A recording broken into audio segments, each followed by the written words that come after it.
Olá pessoal, estou tendo o prazer hoje aqui de bater um papo com meu amigo, ex-prefeito Roberto Cláudio, que eu tenho uma história aí grande, política com ele, fazem 20 anos que a gente se conhece, tive com ele como deputado estadual, depois tive a honra de fazer parte da sua equipe como prefeito e hoje eu estou aqui batendo papo com ele para a gente recordar algumas coisas que nós vivenciamos juntos, construímos juntos da cidade de Fortaleza. Roberto, você se recorda de como nós nos conhecemos? Primeiro, Lúcio, obrigado pelo convite. Acho que é uma oportunidade bacana das pessoas conhecerem mais essa história nossa, que acho que esse ano vai completar 20 anos que nós trabalhamos juntos. Eu me recordo que eu era pré-candidato a deputado estadual, completamente desconhecido e também pouco conhecedor da realidade política aqui do estado do Ceará e da cidade de Fortaleza.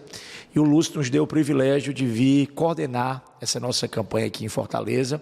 O Lúcio já tinha sido coordenador da Defesa Civil na época do Dr. Juraci Magalhães, ex-prefeito de Fortaleza, com quem o Lúcio trabalhou por um bom tempo, conhecia muito a realidade social da cidade, das comunidades e também as lideranças políticas.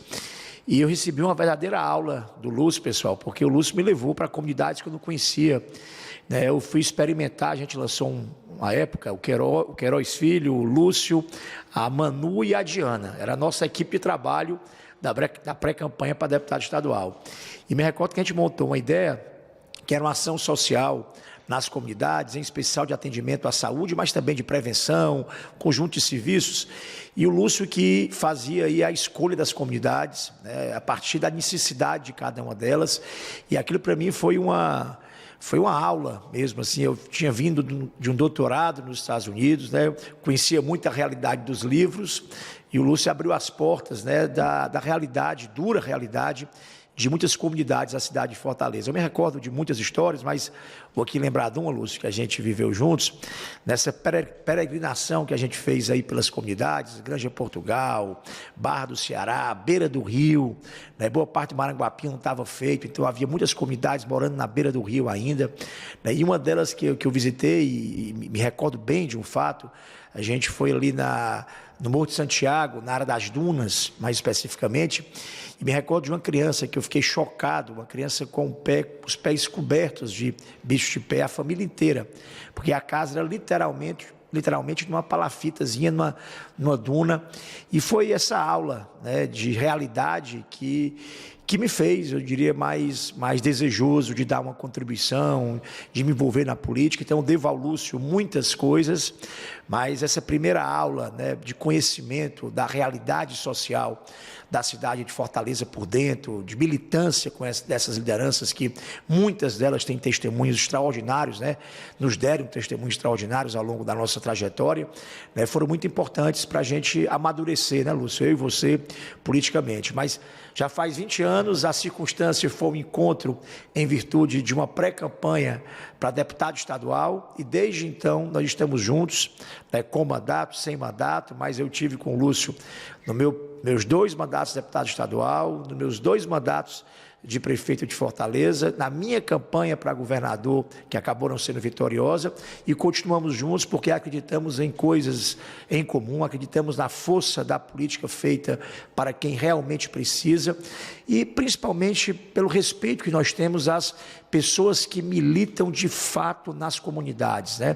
As lideranças que você me apresentou, boa parte delas são nossas amigas até hoje, independente de apoiadoras ou não, são pessoas que nos ensinaram a olhar e entender melhor a realidade do povo. Então são 20 anos de aprendizados juntos, Lúcio? Eu me recordo que quando eu conheci o Roberto, na realidade, quando eu comecei, aceitei o desafio da gente fazer uma pré-campanha de um jovem que estava fazendo doutorado fora do país, doutorado de saúde pública, e conheci, Roberto, primeiro os irmãos do Roberto. E na época a gente ficou fazendo um trabalho de uma pré-campanha sem a presença do Roberto. E aí a gente prestava apenas assim uma consultoria, vamos dizer assim, para os meninos, porque à época, infelizmente, a gente estava meio, como todo mundo acontece, a gente se desencanta da política, E eu também era um desses que já estava meio desencantado da política. E um dia me ligaram e perguntaram assim: você hoje vai conhecer o Roberto Cláudio. E isso eu acho que nem todo mundo sabe. Eu contei isso só para minha esposa e algumas pessoas mais próximas. Primeiro dia que eu conversei com o Roberto, eu cheguei em casa e disse para minha esposa: olha, hoje eu conheci um cara que vai mudar a história da política da cidade de Fortaleza. E olha o destino. foi deputado estadual, presidente da Assembleia, 8 anos prefeito de Fortaleza e transformou a história de Fortaleza. E eu me recordo que o Roberto sempre dizia uma coisa: o político sério que quer transformar a vida das pessoas, ele só quer uma coisa, que o seu legado seja reconhecido. E é isso que o Roberto Cláudio deixou na cidade de Fortaleza, um legado. E eu tenho a honra e a felicidade, e agradeço ao Roberto por ter me dado essa oportunidade de fazer parte desse legado, que é o legado de fazer a transformação da cidade de Fortaleza, que é essa cidade hoje que nós temos, e que o projeto está se continuando aí nessa nova gestão. E, Lúcio, você está falando aí, acho que essa relação foi amadurecendo a partir das necessidades que a gente foi enfrentando juntos, né? No começo era uma salinha bem pequenininha, ficávamos eu, o Lúcio, o Queiroz e a Manu, e a Diana trabalhava na universidade, então só podia ir ao final do dia, e só nós, com nós mesmos, planejando, recebendo as lideranças, fazendo a agenda de visitas, né? E buscando, por um lado, ser mais conhecido, mas, por outro lado, conhecer a realidade mesmo das comunidades e estabelecer relação com essas lideranças, né? E, como eu disse, essa etapa foi uma etapa que, politicamente, foi, se eu pudesse pegar uma frase, né, uma palavra para poder destacar, foi de aprendizado. Foi nem tanto de fortalecimento político, até que a gente conheceu lideranças, estabeleceu relações diretas, mais políticas com algumas, com outras não, mas a gente pôde aprofundar o conhecimento, né, sobre a realidade social, econômica, política de uma cidade tão desigual, tão apartada como Fortaleza. E depois a gente estabeleceu uma outra relação, que foi já de trabalho, né? E eu assumi em 2006, fui deputado estadual. Boa parte da minha votação foi em Fortaleza, metade quase da votação foi em Fortaleza. Então, o Lúcio foi quem coordenou essa campanha de Fortaleza, ajudou também no interior, mas coordenou mais Fortaleza. Então, a gente tinha na Assembleia, 2 tipos de trabalho. Um era o trabalho da casa, né? E eu era um viciado, o Lúcio sabe, assim, eu chegava cedo da manhã, saía tarde, participava de todas as audiências públicas, participava de todas as sessões plenárias, enfim, de fato tinha entusiasmo em estar ali na Assembleia todo dia, mas a gente tinha uma outra etapa, que era receber as lideranças e continuar visitando como a gente visitava enquanto pré-candidato. E fiz isso bastante com o Lúcio ao longo de 4 anos aqui em Fortaleza, tanto que na minha reeleição, a gente teve, eu acho, se não me engano, 9.000 e poucos votos em Fortaleza na primeira. Na segunda chegou a ter praticamente 17 mil, e eu devo isso à presença, à liderança, à coordenação que o Lúcio fez desse trabalho aqui na cidade de Fortaleza. Depois, já presidente da Assembleia, fui reeleito no 2º mandato, e o Lúcio passou a assumir novas missões internas da casa, políticas também, mas não só em Fortaleza, a gente acabou expandindo também o trabalho para o interior, e foi quando eu acabei virando pré-candidato a prefeito, e toda essa experiência do Lúcio, como primeiro secretário da Defesa Civil do Juraci, depois como coordenador político da minha campanha, depois como chefe de gabinete, junto com o Queiroz, das articulações nossas do mandato, acabou fazendo com que o Lúcio tivesse um papel central na minha primeira campanha de prefeito de Fortaleza, que era de montar a agenda de visitas, os locais que a gente visitava, as lideranças que a gente iria caminhar. E a partir daí, né, eu posso dizer que nós, com muito orgulho, né, construímos aí um pedaço dessa longa e rica história de Fortaleza, quando estivemos juntos na prefeitura, e o Lúcio me deu o privilégio de ser o secretário de articulação política, toda a bronca que tinha nas comunidades, de qualquer natureza, quem ia lá mediar, conversar, tinha um abacaxi e já trazia descascado com a solução mediada, negociada nas comunidades.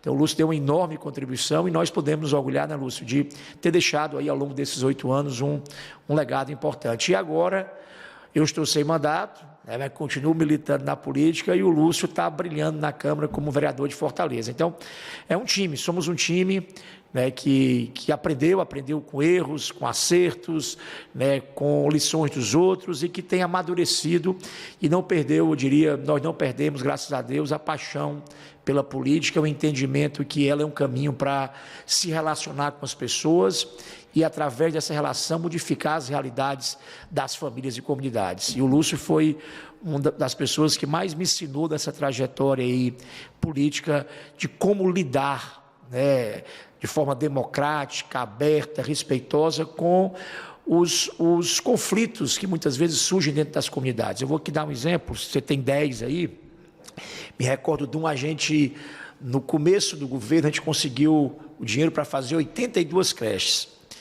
E me recordo que ali no sítio São João, e à época, a creche havia uma grande necessidade em Fortaleza. Há muitos anos não havia construção de creches novas, em áreas povoadas e vulneráveis. Então, era uma grande obra, a gente cheio de expectativa. Você vê o que é a importância do trabalho técnico de gabinete, que tem que ser balanceado com o trabalho de presença nas comunidades. Você sempre tem que ter esse equilíbrio, né? Eu me recordo que a gente pegou um mapa, o critério era super técnico. Comunidades de mais baixo IDH, que eram mais pobres, que tinham menor cobertura de educação infantil de creche e onde havia terreno público, não era, Lúcio? Esses eram os 3 critérios para a gente poder escolher a creche. Não tinha nenhum outro, não, vou atender ao pedido de A, de B, de C, disse, olha, vamos ser isento, vamos colocar a creche aonde precisa, em terreno público. Esse era o critério, no mapa, com modelo, com tudo que tem direito. Lançamos, a gente morto de orgulhoso. Quando começamos a dar as primeiras ordens de serviço, uma delas foi no sítio São João, que é no Grande Janguruçu. O Lúcio me liga, rapaz, está tendo um problema, Roberto. A comunidade não está querendo a creche lá não, lá no campo do sítio São João. Lá na Catolé. Na rua Catolé, exatamente. Aí eu fui lá com o Lúcio, isso é cor da oposição, só pode. Cheguei lá, não era cor da oposição, corninho, não era o Lúcio, tinham 3 campos de futebol e um deles, que era onde eu ia fazer, a gente ia fazer a creche. Esse campo tinha um projeto social de um cara chamado Carlinhos, da região lá.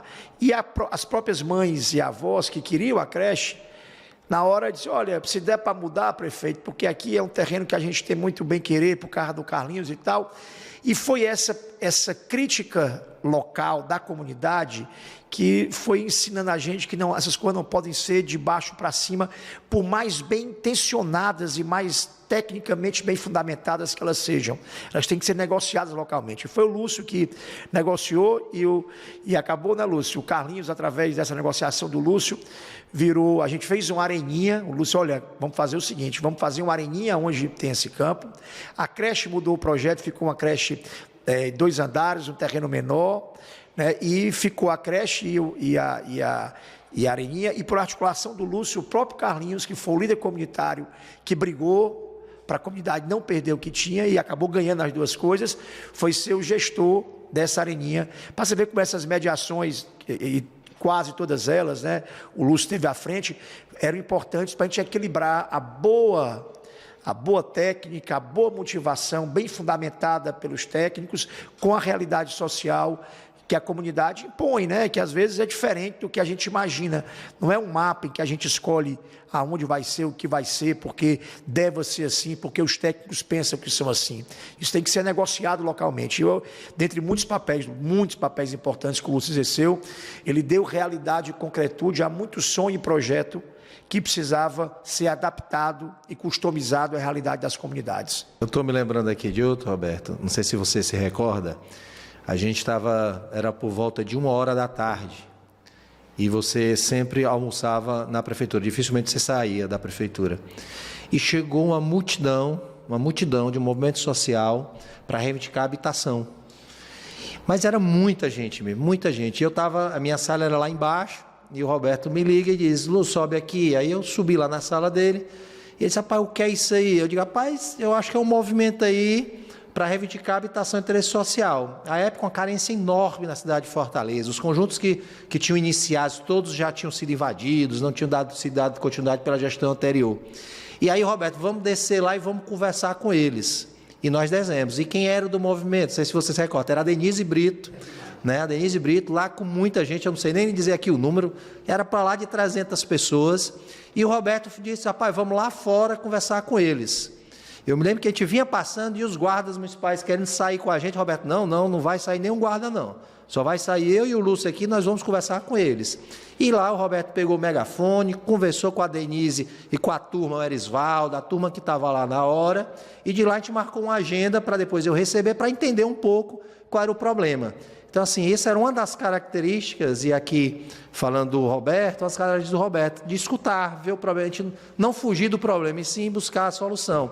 E eu, assim, é muito difícil a gente elogiar assim mesmo, né? Mas aí eu tive a felicidade de sempre estar do lado dele para a gente tentar mediar esses conflitos. Então essa foi uma das coisas que eu acho que marcou, e dali para frente nós começamos a ter credibilidade, né? A ter credibilidade e atender os movimentos sociais. Eu me recordo que a gente uma vez fez uma reunião lá, chamando todos os movimentos de interesse social, de habitação e interesse social da cidade de Fortaleza, exatamente para discutir um projeto de habitação para todos os movimentos e para a cidade de Fortaleza. Tanto é que nem à toa que na sua gestão, nos seus 8 anos de mandato, se a gente for olhar, foi um dos prefeitos, se não o que mais entregou habitação e interesse social para a cidade de Fortaleza. Lúcio, qual tu considera o maior desafio teu na articulação política nesses 8 anos? Bom, como articulador político, a gente tinha várias funções na prefeitura. Uma era fazer o elo da administração pública com o legislativo, e não muitas vezes só com a Câmara, não. A gente falava com a Câmara, falava com a Assembleia, muitas vezes até com a Câmara Federal. Mas assim, eu acho que o maior desafio que a gente tinha era exatamente entender a realidade das pessoas, entender qual era o problema das pessoas e tentar fazer essa mediação junto à gestão pública. Eu me lembro que a gente tratava com movimentos sociais, a gente tratava com sindicatos, a gente fazia a interação da própria gestão de secretaria com secretaria, se caso tivesse algum conflito junto com a chefia de gabinete, na época o Queiroz. Então, assim, a gente contribuiu muito. Então, eu costumo dizer que foi um grande aprendizado, né, porque a gente passou a conhecer mais ainda o problema das pessoas, passou mais ainda a entender um pouco mais de gestão pública, porque a gente acaba entendendo de tudo, a gente acaba tratando de educação, tratando de saúde. Eu me lembro que um dos grandes desafios da gente foi quando você lançou aquele projeto das areninhas, que a gente se eu não me engano, no primeiro mandato foram 22 areninhas que foram construídas na cidade de Fortaleza. E a gente escolheu aquelas que tinham maior vulnerabilidade social. E ninguém queria areninha. Quando você chegar lá e dizer, eu vou fazer aqui um campo de gramado sintético. Vixe, era uma confusão. Ninguém quer. E aí a gente tinha que ir para lá para explicar o que era o projeto, o que era bom era aquele projeto, qual era o benefício que aquele projeto ia trazer para a região. Porque a areninha não era só o campo sintético, a areninha era uma urbanização, que ali saía o empreendedorismo, o pessoal ia passar a empreender no local, ia urbanizar todo o entorno. Então era um projeto diferente do que só um campo de futebol. E ninguém queria. E quando chegava lá, o povo se reunia lá da Liga de Futebol e dizia, aqui ninguém quer não. E aí foi construída a primeira, que foi do Campo do América, e depois foram construídas mais 21 areninhas na cidade de Fortaleza. Depois que começou depois da 10ª areninha que foram construída e entregue, aí foi o contrário.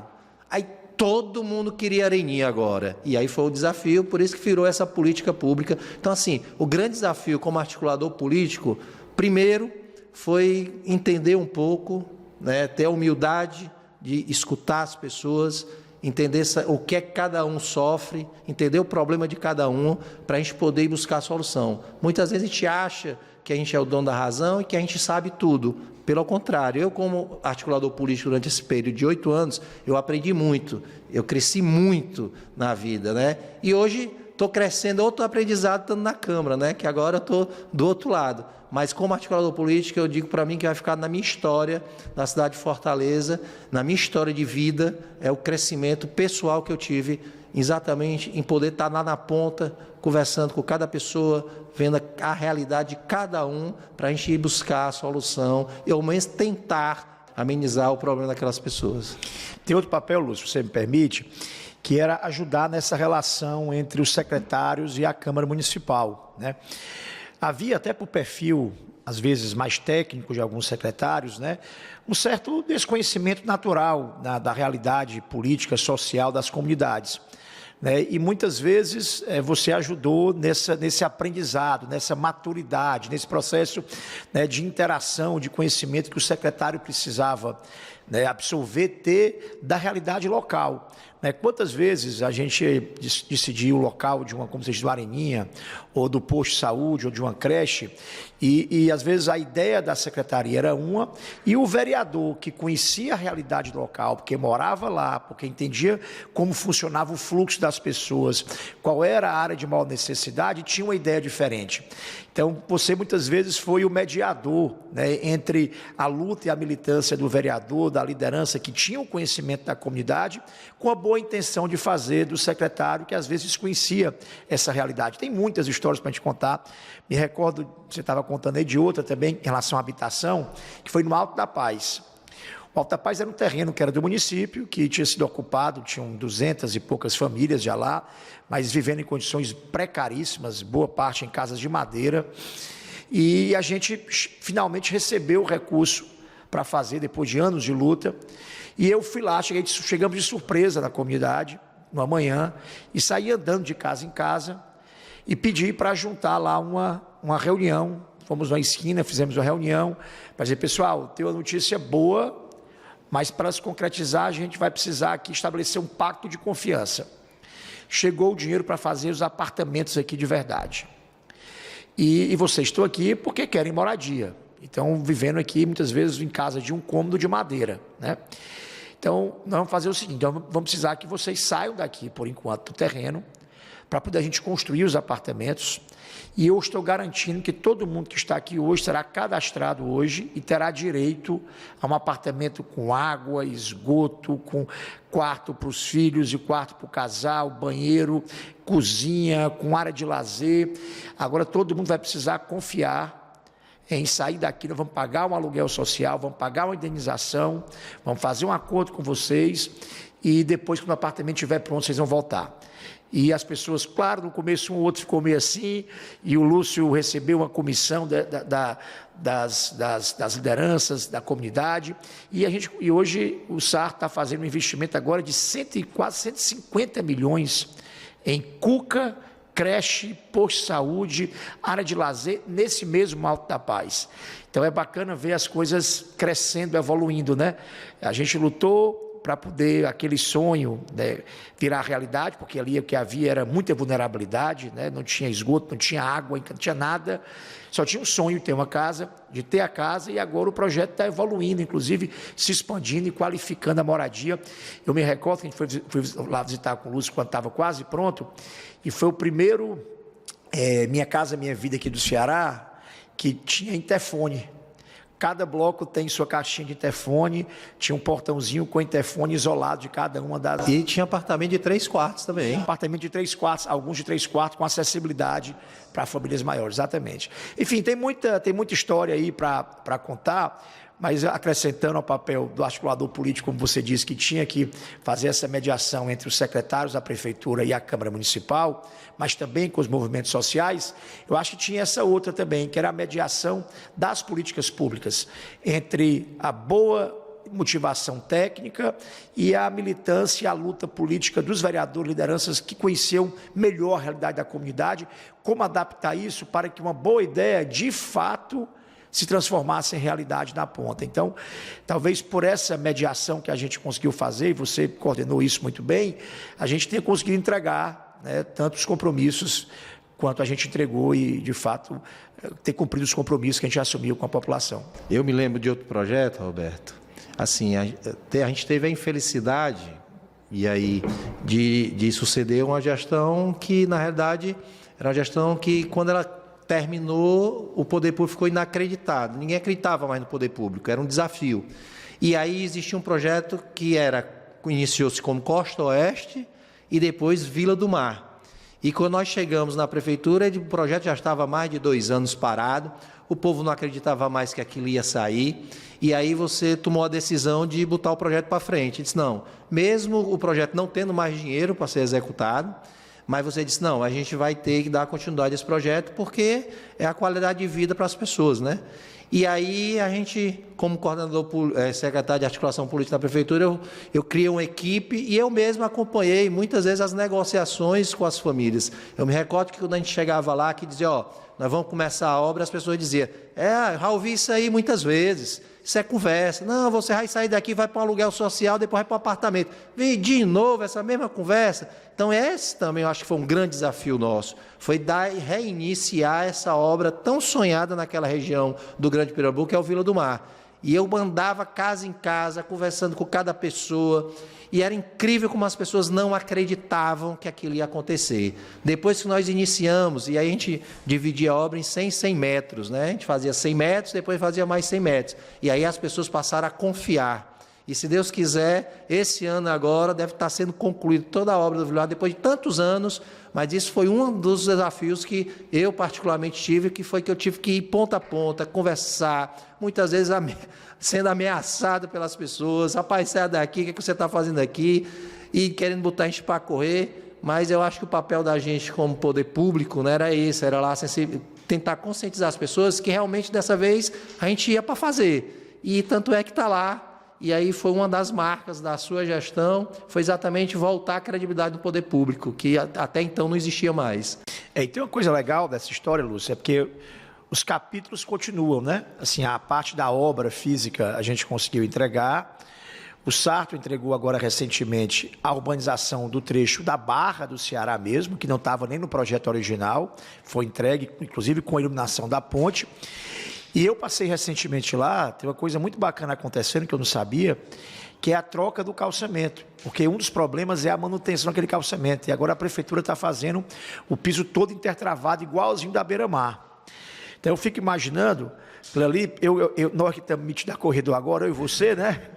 Nós que estamos metidos a corredor agora, aquilo ali vai virar, já é um extraordinário ponto turístico, das áreas mais lindas da cidade de Fortaleza, né? Que é a Grande Barra, a Vila do Mar, mas aquilo, inclusive, para a prática de esportes tanto de vento, náuticos, já é um ponto, mas você imaginar aquilo tudo com intertravado, que vai criar um eixo para competições, né? Pegando a beira-mar inteira, porque hoje tem intertravado saindo lá do Porto Mucuripe, pegando a beira-mar, agora está sendo feita a Praia de Iracema inteira, né? E você vai ter agora também mais de 6 quilômetros, todo intertravado no Vila do Mar. Então, cria também um eixo ali para esportes de rua também, muito interessante, além da qualificação da vida das pessoas também que tá sendo feita. Então, é importante porque a retomada da obra do projeto, né, vem agora com novos valores agregados, que estão sendo feitos agora atualmente. E tem uma história nessa mesma barra que eu vou contar aqui, que tem a ver com o Lúcio. Quando a gente estava ali em obra, eu fui, não sei se era ordem de serviço de uma creche ou de um posto de saúde, a gente foi dar, e a gente viu lá, tinha um mercadozinho de peixe. Não, as pessoas ficavam comercializando no chão, no calçadão. No calçadão, era um mercado de peixe informal, né? Todo mundo ali com seu isopor e tal, e ali ficava aquela salmoura depois do peixe ali cheirando, e chamaram a gente à noite, eu me recordo desse dia, para dizer, rapaz, estamos esquecidos aqui, estão fazendo lá o mercado dos peixes da beira-mar, e aqui, nós aqui abandonados e tal, e a comunidade também reclamando do cheiro dos peixes ali, adorando ter o mercado, mas reclamando ali da falta de organização, e surgiu a ideia, o Lúcio coordenou lá as lideranças todas, a gente fazer o mercadinho dos peixes lá do Vila do Mar, que é um sucesso hoje, que também tem, além da venda do produto in natura, também tem uns fritos, tem ali um refrigerante, uma cervejinha também. Então, quem passa por ali, vê uma animação também social, virou um ponto de encontro da comunidade. E os vendedores de peixe, né, que estavam trabalhando em condições precárias, ganharam um espaço novo e acabou virando um ponto de referência importante ali para o Vila do Mar. Então, tem muita história, né, Lúcio? Ali, na realidade, aquela região ali era muito carente na época, né?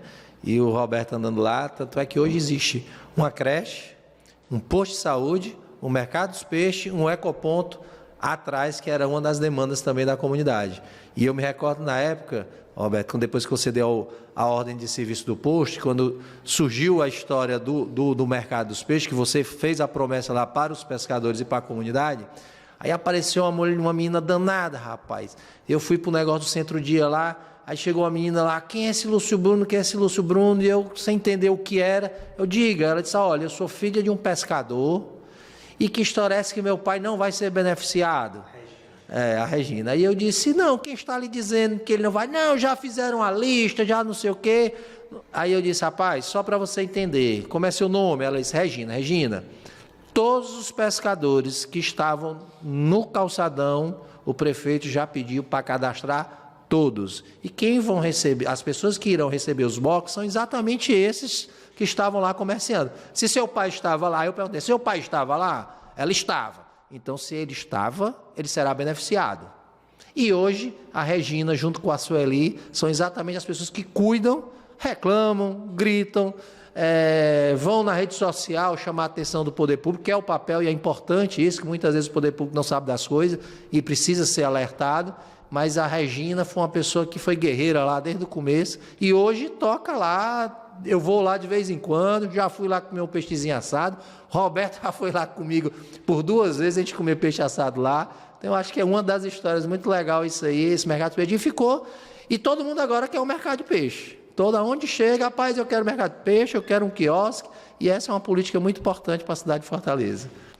Lúcio, e além disso, agora você está na nova etapa, né? Que você agora é vereador, né? Saiu do executivo e fez agora uma transição para o legislativo, chegando lá com a experiência, para você é tudo novo, né? Porque eu nunca tinha sido vereador, mas chegando com a experiência de ter conhecido também o outro lado, que é o lado da gestão, né? O lado do executivo.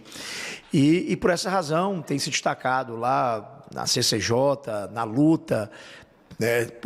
Para defender as comunidades que você representa, mas eu destacaria, assim, olhando de fora, uma coisa que nos interessa partidariamente, que é a defesa do legado do PDT. Né? Você foi, assim, muito importante com outros vereadores do nosso partido em defender a pré-candidatura do Ciro Gomes a presidente, né, em defender a nossa pré-candidatura do PDT a governador, em defender esse legado de 12 anos do PDT, a nossa gestão e a gestão do Sarto agora, nesses 4 anos agora em Fortaleza. Então, tem um papel também seu muito importante que eu vejo lá, de cunho partidário, né, que é essa lealdade e essa defesa ao nosso legado do PDT. A nossa bancada, aliás, tem sido muito firme, né, nessa defesa, foi muito importante na pré-candidatura do Ciro, na nossa pré-candidatura, junto com o prefeito Sarto, mas destaco também que essa sua defesa, e também, que me permita, eu estou acompanhando com mais tempo agora as sessões, né,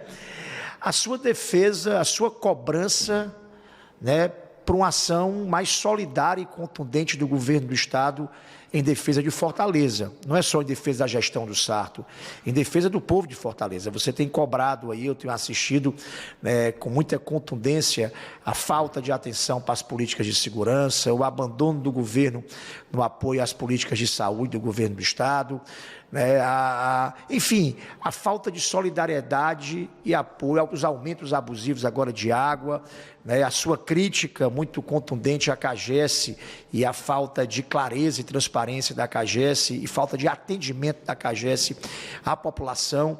Então, acho também que esse é o papel, né, de um lado, de defesa do legado do PDT e do outro, de cobrança por mais solidariedade do governo do Estado à cidade de Fortaleza, merecem também um destaque.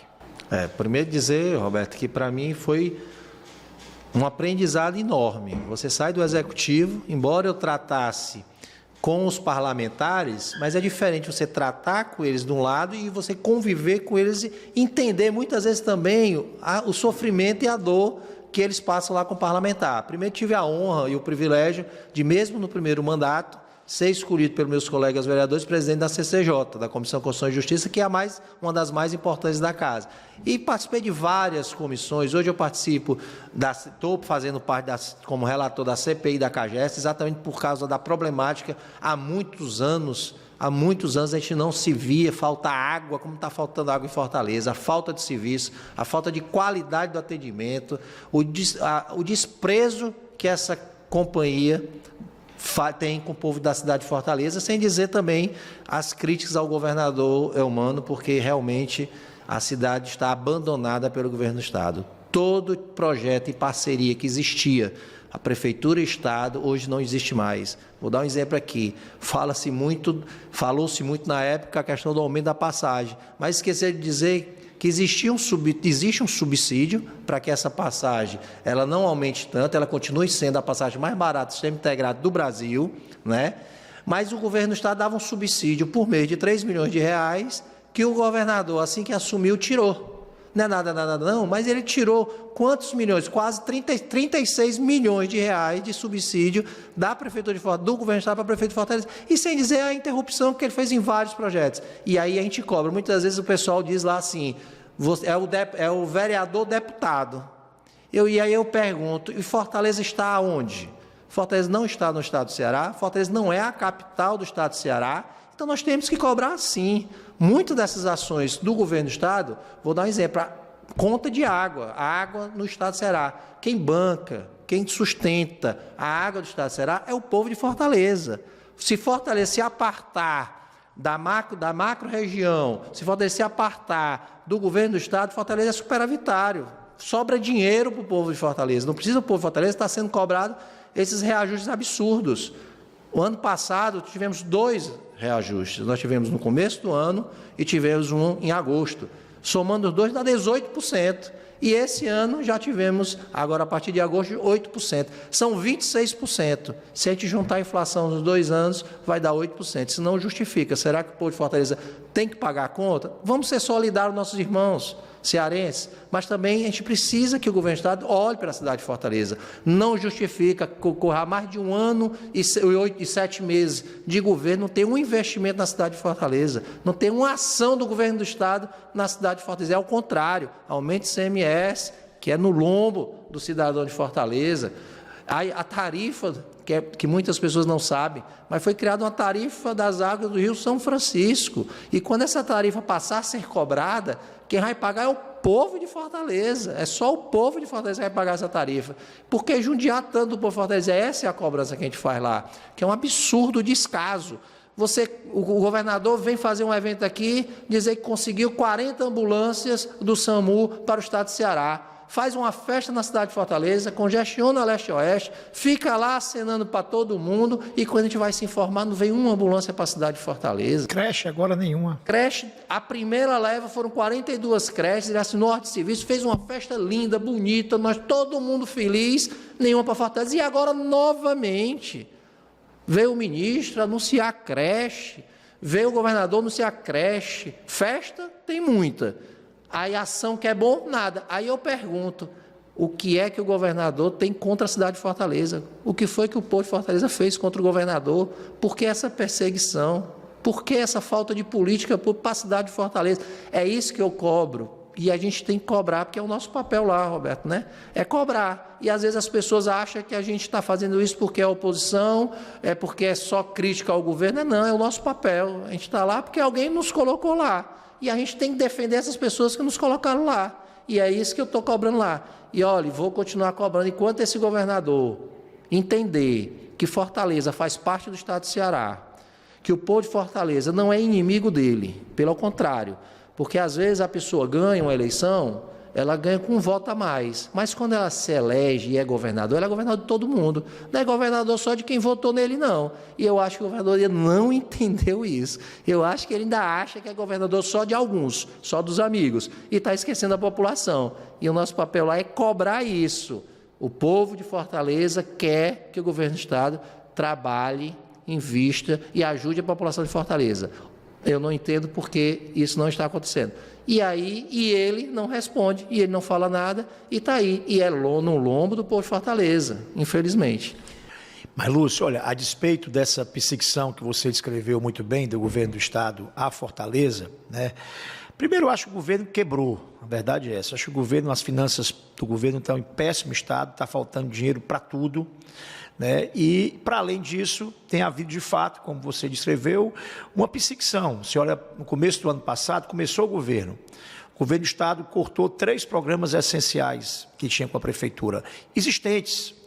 Reduziu o recurso para o IJF, maior emergência do Estado do Ceará, cortou um programa de microcrédito para mulheres empreendedoras e cortou o recurso para o transporte público. A despeito de tudo isso, essa parceria da Prefeitura, do prefeito Sarto, com a Câmara Municipal, com vocês, vereadores, a organização da casa e essa interação deu resistência à cidade de Fortaleza para ela reagir a essa perseguição.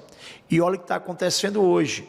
Fortaleza gerou, até agora, quase 70% dos empregos inteiros gerados no Ceará foram gerados em Fortaleza. Boa parte do PIB cearense está gerado aqui. Então, Fortaleza está ajudando solidariamente os irmãos do interior, outros municípios do interior. Não sei se você sabe também, a gente tem uma rede, alguns a gente teve o prazer de inaugurar, de 11 hospitais municipais. A gente tem hoje um processo de expansão de leitos acontecendo, a gente conseguiu expandir alguns, abrimos o JF2 e o Hospital da Criança e as UPAs, e o Sarto inaugurou agora o Gonzaguinha do Zé Walter, 3 vezes maior do que era, inaugurou a ampliação do Frotinha da Parangaba, do Frotinha da Messejana e vai inaugurar agora do Gonzaguinha da Messejana. Esses hospitais estão dando suporte não só à Fortaleza, estão dando suporte à Fortaleza e a outros municípios. Só o IJF hoje atende mais da metade dos pacientes do interior do estado do Ceará. Na educação, a gente, você lembra, baixava a média do Ceará para baixo, porque era uma rede grande, a gente era a penúltima colocada. Hoje, o censo de 2023, a gente, Fortaleza, é a capital com a maior cobertura de tempo integral, de educação em tempo integral do Brasil, e tem hoje os melhores índices de aprendizagem dentre todas as capitais brasileiras. Então, a despeito disso, né, dessa mediocridade, porque essa é uma visão tacanha, medíocre, né? Fortaleza é tão forte, né, que essa relação de harmonia que vocês construíram, Prefeitura e Câmara e vereadores, de defender e proteger Fortaleza, tem feito com que Fortaleza ajude a média do Ceará, porque a gente tem se destacado, graças a Deus, em muitas áreas. Mas é isso, eu queria só mudar aqui um pouquinho de assunto, Lúcio. A gente falou aqui um pouco da trajetória da política, né? Mas tem também o outro lado da nossa relação, que é de amizade familiar. Nós construímos aí 20 anos de uma relação de trabalho, mas também de amizade. Eu sou testemunha, né, da sua presença como marido, né, extremamente presente, amigo, solidário da Bia, com quem você construiu uma família linda, né, um pai amoroso da Lia, né, além disso, um amigo dos amigos, né, amigo da família, seus irmãos têm um profundo respeito por você. Eu testemunhei isso ao longo desses 20 anos, e essa virtude humana, né, das pessoas que trabalham com você, lhe apreciam, lhe admiram, essa virtude humana da generosidade, do caráter, da correção, né, ela é algo fundamental para a vida pública, né? A gente, na vida pública, a gente não se transforma, a gente até muda, às vezes um pouquinho para melhor, um pouquinho para pior, mas a gente leva a nossa essência, né? E eu sou testemunho de um cidadão de excelente índole, né, de uma essência muito generosa na vida pessoal, que carregou isso para a vida pública. Eu queria só fazer esse testemunho final, porque isso é muito importante, porque a gente quer que você continue na luta, né? A gente precisa que você continue na luta, defendendo a cidade de Fortaleza, os nossos irmãos que precisam de uma voz firme, de uma luta firme, e eu tenho certeza que as pessoas têm essa gratidão por você, mas também necessidade que você continue lutando. Obrigado, Roberto. Só para dizer aqui o que é o testemunho que eu tenho, eu costumo dizer, eu digo muito, Roberto, que Fortaleza é o que é hoje porque ela teve a sorte de ter ciclos de boas gestões. Então, você só transforma a vida das pessoas quando você tem um ciclo constante de boas gestões. Infelizmente, no Estado, isso foi cortado, e que você mesmo muito diz que precisa de um novo ciclo. E aqui, falando aqui da minha, como é que eu posso dizer, da minha tristeza do Estado de Ceará ter perdido a oportunidade, que eu acho, pessoalmente, até pela amizade que eu tenho com você, conhecimento, não é nada não, são 20 anos que nós convivemos, sei da sua índole, sei da sua vontade de fazer, sei do espírito público que você tem, e às vezes eu digo assim, como o Ceará perdeu a oportunidade de ter um governador como Roberto Cláudio, mas, se Deus quiser, um dia você vai fazer a história como fez em Fortaleza, vai fazer para o povo cearense, e vai fazer também, se Deus quiser, para o povo brasileiro. Por enquanto, estou aqui na oposição. Nós somos apreciadores da democracia, sabemos ganhar e sabemos perder. A gente perdeu essa eleição, mas a luta continua viva, né? O nosso papel agora, nosso do PDT, é cobrar agora do governo eleito, esperar que o Ceará não continue dando passos para trás como tem dado, não retroceda mais ainda. O papel de, com respeito, cobrar aquilo que precisa ser cobrado, né? E aguardar os destinos e desígnios, né, da política. É assim que a gente luta sem ser por cargo, né? Luta por um sonho, por um projeto, e como você disse, apesar da gente não ter tido a nossa ideia vitoriosa, a ideia permanece. E vai ser a base dessa ideia e desse projeto, que era um ciclo novo, que a gente estava propondo naquele momento, um ciclo de pessoas novas, ideias novas, que até reconhecesse os méritos, né, de um passado recente, mas corrigisse o rumo de muita coisa.